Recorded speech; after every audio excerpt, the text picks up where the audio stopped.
I tell you, it's not very often I change gear, like I rip stuff out and I go like, okay, this is just, you know, this has got to change. This new piece of equipment is that useful.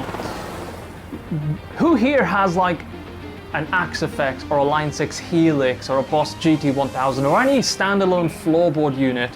Who here has that? And who here uses software? Let me know.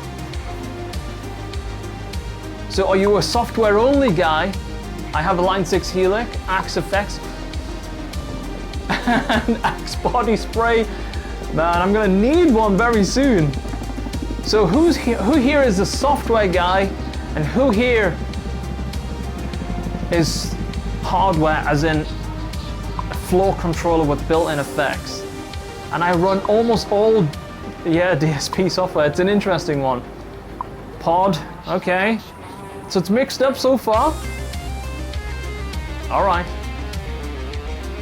I'm really, really happy as well because Tony's been on the ball. Got the synthwave going here. No Steve Vai stuff anymore. No, you know, throwbacks to the 90s when I was in the Steve Vais. He's on point this week. He has assured me, even though we've had no time to prep for this stream, he assures me we are absolutely all systems go today. So I'm excited. What do you mean? This is the third stream in a row. Something special out of the bag for this occasion. Redeem himself. Ibanez.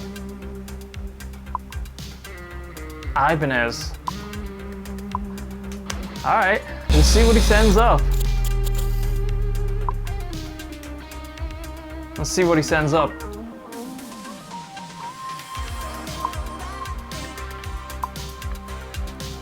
All right. All right. You said Ibanez, Holland.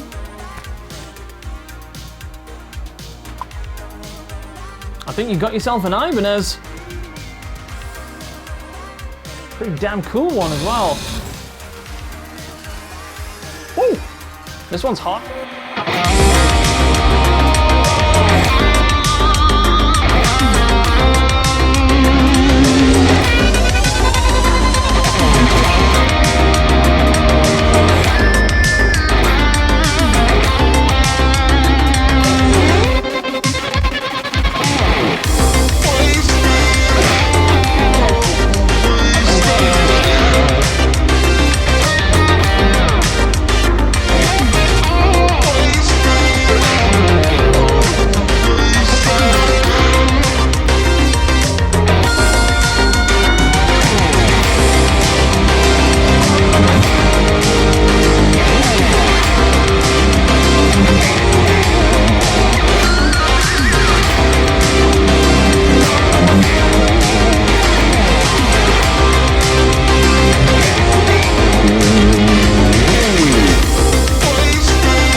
Now we need to sit. Now we've warmed up. The reason I was asking what you guys use in terms of like software or Helix, you know, because I have a couple of Fractal products. I have a Boss GT1000, but I find a lot of the time that I'm sitting here in the studio setup and I'm using a lot of software. Sometimes I put overdrive pedals in front of the software. But I don't find it that inspiring to keep clicking, change sounds, you know, especially if I'm performing or I'm jamming along to a song or, you know, just trying to have a bit more of a fun experience. And that's where this comes in. Thanks for the sub, for the follow. This is a brand new device which I'm having just left on my floor right now, and I'm using this to change all my sounds. So let's get a little closer on that. I'm getting that the right way for you guys. So basically, it's called the Live Logic, and it's by Blackstar, and it's powered up via USB. It actually can plug in via MIDI. You can do all sorts of different things with hardware. And one thing that I'm looking to try next is actually connect this MIDI out to my Boss ES8. They are absolutely, I'm gonna add that to the stream. Blackstar are incredibly smart because, I mean, they've just single-handedly, with this one product, confirm the exact route that I wanna go. Commit to the software, but have something on the floor. So for example, two different sounds here. Clean, different clean.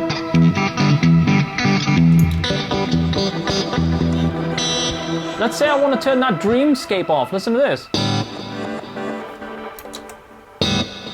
Turn that effect off. And this is just one level. So you can have multiple banks. So like the stuff you can do with this thing, it's completely changed the way I kind of look at software. I really dig it. And immediately what I was doing before is I was using a line selector, and that meant I could have two sounds going. But now that limitation is completely gone. Yeah, it's a USB MIDI controller. So basically this here is going USB, and I didn't set any drivers up or anything. Let me show you what I'm doing inside of Ableton, because that's also the other half. I've noticed a lot of people using Live Logic Control are using it as a sort of a looper controller for Ableton, which is cool. You can do all sorts of really, you know, funky things with looper and stuff. But like as soon as I saw the product, I'm like, can we use that to make the most powerful guitar effects system in the world? Well, yes, we can. Yeah, so really dig it. It's called the Blackstar Live Logic, and I'm going to show you how I've set it up inside of Ableton, and I'm really excited to start using the bank features so I can actually do more.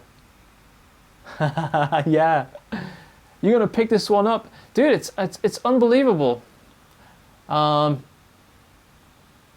dude, it is. It's so like it's like stomp worthy. That's a great price considering it's made of metal. Looks rigid. Absolutely is. Yeah, it is. It's solid. The buttons are nice and sort of clicky. You feel when you're pushing it down, it's like, it's happening.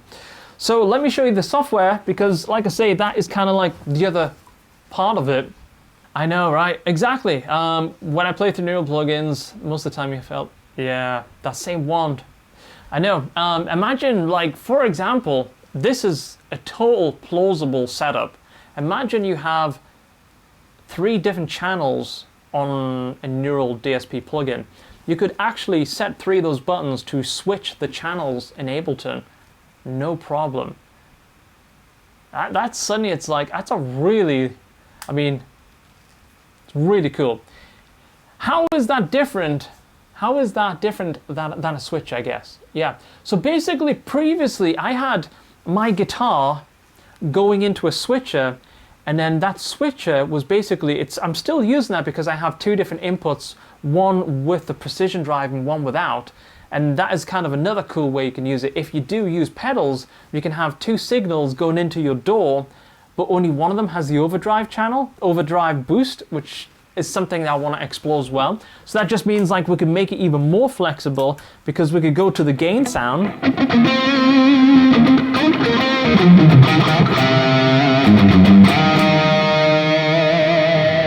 And then we could have another channel which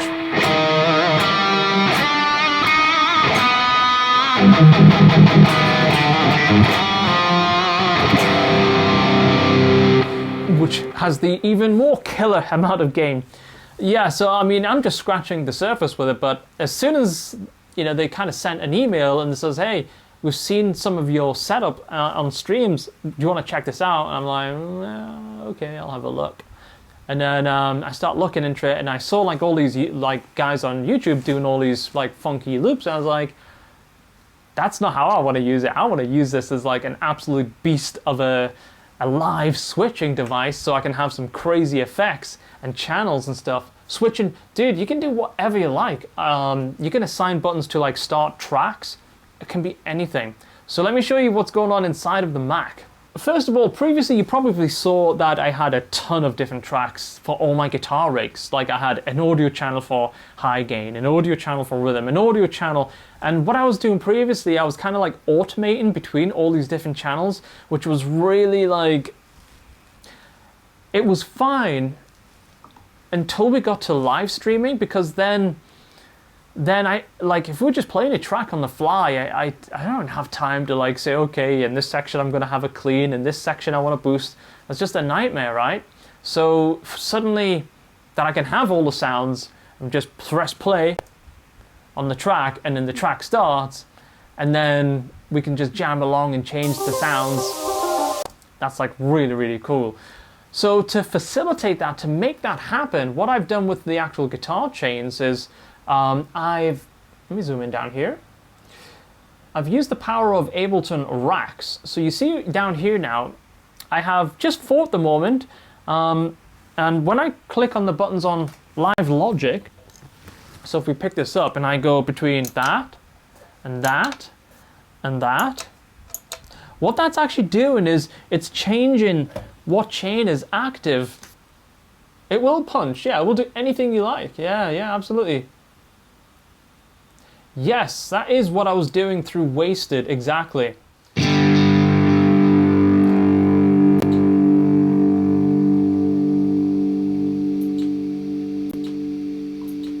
You see how it's turning on and off?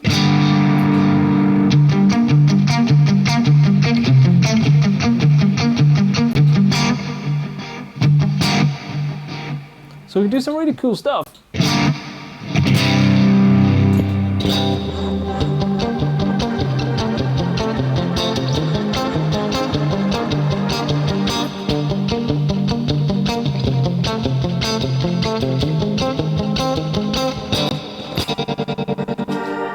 And there we go. So that's Live Logic by Blackstar. It's a new device. I'm just scratching the surface with it, and I thought I'd share it with you guys today.